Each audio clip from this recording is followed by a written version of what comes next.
Bom, Walter, se está com a situação que de bastante tempo acaba, ayer mesmo nós tínhamos uma reunião com a direção de ambulância e basari ba e reunião e nós decidimos combinar com nós a dentro de impasse, então fora impasse e nós vai mediador para nós provar se nós podemos lograr sair fora impasse que nós está.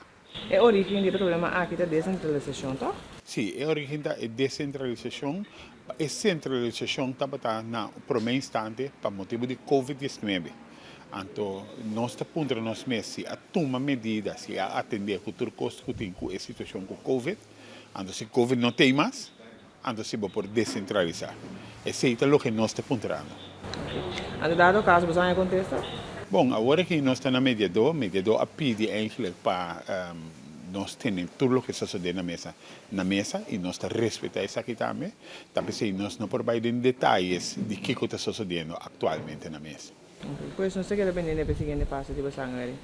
Sempre um prazer para compartilhar informação que por compartilhar com você, mas de caso que agora que já como mediadora pede esse, nós está queda aí nada e nós está respeitando a decisão do mediador.